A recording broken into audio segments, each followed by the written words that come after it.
So thank you so much, Mr. Moody, for agreeing to chat with me today. This is actually a conversation I've been wanting to have with you ever since I moved to Atlanta area, and I heard the name Moody Construction. You know, that's a popular name in Columbus, Ohio. Right, Moody Nolan, the architect. Yes, yes. Yeah, so pretty popular there. So I wanted to have an opportunity to chat with you. You can kind of give your background and some information about Sure. yourself, but go ahead. All right, are you from Columbus? I lived there 20 years. Oh, no reason why I say that. I'm from Ann Arbor, University of Michigan, Ohio State. Oh, okay. Yeah, so anyway, I came to Morehouse in 1974. I grew up in Chicago, went to high school in Ann Arbor, Michigan. Okay. Then I lived in Detroit. Right. I came to Morehouse 1974, graduated in 78. Then I went to Howard, got my degree in architecture. Started my career with Bechtel Power Corporation as a staff architect in 1981. Moved back to Atlanta in 83 after I got married. And then from there, went to work for a company, and 2 months after I took that job, it went bankrupt. So my wife and I left great jobs, and what I thought was going to be my worst day became my best day, because I probably never would have went in business for myself. I worked for a number of companies, 3 or 4 companies for 5 years, and then finally in 88 we went in business for ourselves. And our first contract was $88,000. Okay, so that right there says good things come from things that look like they're bad things. I always tell people, sometimes what you think might be your worst situation can actually become your best situation eventually. But when you're in the thick of it, it feels pretty bad. It feels bad, right? You don't know which way, what do I do? You just want to hide under the covers and just wish it all away. Yeah. So I was trying to count while you were going through. Is that more than 30 years? I've been in business 32 years. Wow. April 7th be 32 years. So you've been through a lot of the ups and downs. Yeah, yeah. A lot of recessions, the Great Recession and other recessions, and now this. Okay. So, of course, I wanted to always talk to you, but now that we're in this health scare that we're in now, that we're all dealing with, I was wondering, what are the people that have been in the business for a long time? How are they keeping their business afloat? Is it affecting them? And I thought if I had the question, other people might have the question too. It's affecting all of us. I mean, this is the first time in my lifetime, I'm 63, I'll be 64 in May, that I can honestly say the world's economy is tied to the world's health, and we're fighting an invisible enemy. I'm not scared, but I'm very concerned, because when you're scared, you tend not to react, you tend to run, you tend to panic.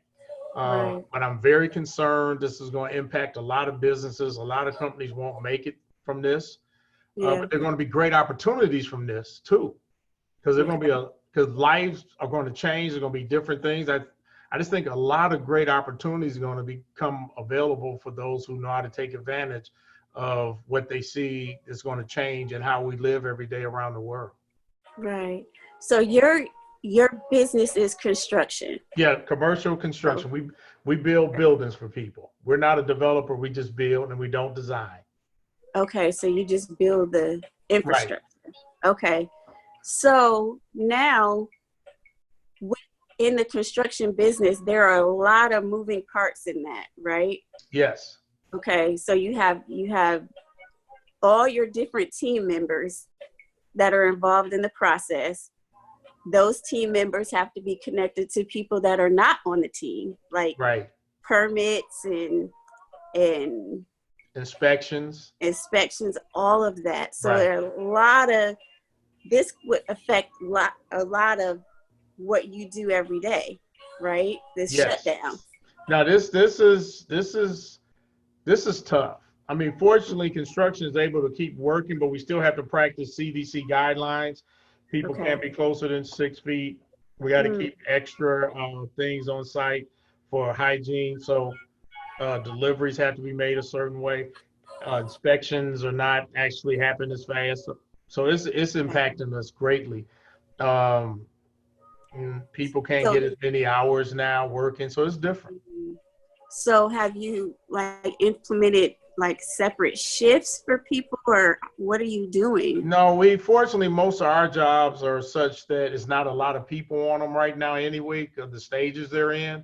So we're able Okay. to kind of rotate folks in and out and make sure there's never more than 10 people, and everybody is working and staying at least 6 feet or more apart. Okay. And people have So, to check in and make sure every morning that they aren't doing anything, that they don't have any temperatures. We check those kind of things. So every day, wow. yeah, you got to do that. Checking temperature. Wow. Can you Yeah. believe that? Yep. Wow. So things are getting done. They're just getting done at a Slower, and you got to wait in case there's no inspection. So we're not at a halt, but it's definitely a lot of impact. Okay. So the work that you're doing, is it affecting, since you're the construction company, so you're hired to do the work. So is it Right. affecting your bottom line too, or mostly your clients? Well, it affects our bottom line because if we can't work as fast, we can't bill as much, and therefore we have to be extended on the job. There's extended costs, and you're also hoping your client's going to keep being able to pay. So it's Right. it's Okay. scary. I mean, Trying this to is balance there. that. Yeah, this is every day. It's moving. It's a moving Mm-hmm. target. Okay. Okay. Has there been, I know you said most of the stages that your projects are in are kind of in the early, so it hasn't affected you a lot. Has there anything been like on the coming up that has been canceled, or? But that we're not sure of yet. That's, there's a couple of deals I'm waiting to see if they're going to happen. The only good news out of this will pass. Okay. And there are going to be opportunities, but Mm-hmm. we got to get to that point. So, and you got to stay healthy. You got to be careful. So, I mean, it's first time in my life to fight an invisible enemy like this, and where the Yeah. world's economy is tied to the world's health. Mm-hmm. But Yeah. you can't get paralyzed either. But you got to practice good CDC guidelines, which staying away from folks, and that's what I'm doing. Right, right. So I would think Or at least stay to anybody, 6 feet apart. right, right. So I would think anybody that probably just started, say this happened, you said you started your own business in 88? Yes. Okay. So somebody just started their construction business in 2020 of this year. Right. It's probably all bad for them, right? I'm not going to say it's all bad, but it's scary. I mean, let me Okay. say this about this pandemic. I don't care if you've been in business 50 years or 2 months. This is unknown. It's so unknown. Yeah. Fortunately, though, there are going to be payroll protection from the government, loans. There's going to be other kind of loans. So you need to be checking everything that can help you stay afloat too. So take Okay. advantage of every program that's going to be out there. Okay. Okay. SBA is going to be doing a lot for small businesses, but you got to get in line and get your stuff in. Don't wait. Okay. So for anybody just getting started that don't have the 32 years Right. under, it's just got 3 months or 6 months in, you've been here, done this kind of thing. Yeah. It's a little bit different. Oh, I but, remember being green, naive, right. broke, in business, don't know what the heck I'm doing. Right. Grace of God got me through it. So anybody who's just starting, I can feel that pain. I remember it. And this is even more frightening. The biggest thing I would tell them is just try your best to hold on, but pay attention to the SBA opportunities, the payroll protection plan, the disaster loan program through SBA. They even have the payroll protection for independent contractors. So people need to really dig in, check it out, go online and find out they qualify and go get it when all the guidelines are set. Okay. And the same thing for like those the workers that are on the projects. They're, you know, the unemployment is available, and there's other things too. Well, the good thing about the payroll protection, if you get that, they'll give you the money to make payroll through June 30th. Oh, okay. So that way people don't have to get laid off. That's interesting. Yeah, because that's what I'm saying. This is just kind of coming hot off the press, so people need to really check these things out. I'm gonna do a call at 4 o'clock and then one at 5 o'clock, a webinar about these, so I can kind of see what's happening. Oh, okay. Well, perfect. I have seen a couple businesses posting that they created GoFundMe pages. So right. Well, that's probably a different kind of business, you know, structure. Could be restaurants or smaller businesses that's, you know, that they actually had to close their doors and stuff. Okay. So, okay. I mean, people got to do what they got to do, you know, to stay in business. So GoFundMe pages, hey, nothing wrong with it. Right, right. Okay. Well, so are you doing as far as, you're not shut down then? You're just, business is just moving a little slow. The staff we're not shut down because we can still work in the field, but the office staff is all working from home.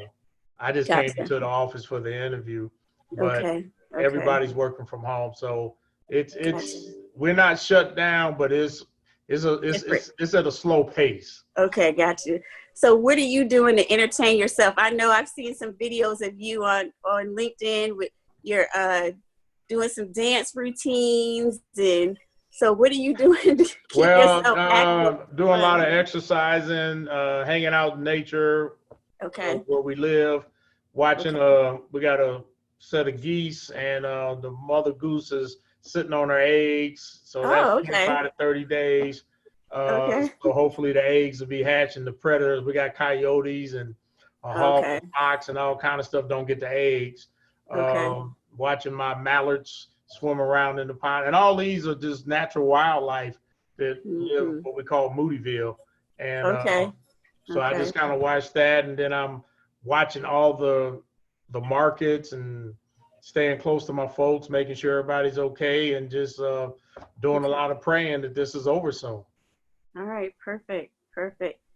Well, I do appreciate you taking this little bit of time to hang out with me. Sure. And give the folks some insight on what they could do and what you're doing. So I do appreciate it. Well, the biggest thing for me is to tell folks, don't let fear stop you. Be smart, be safe, but don't be afraid. Be very concerned. But when you're scared, you're paralyzed, or often you'll just react. We got to think through this and just be prepared, and know it's going to eventually pass, and find a way to do something good when this is done, but also use this time to read, get healthy, you know, and just be prepared, and hope you don't stay in a position where you don't catch it. That's right. That's important right there. Keep your health. Yep. Yeah. So that's it. And just see you on the other side when everything's great and you come up with some great ideas and take advantage of this. Right.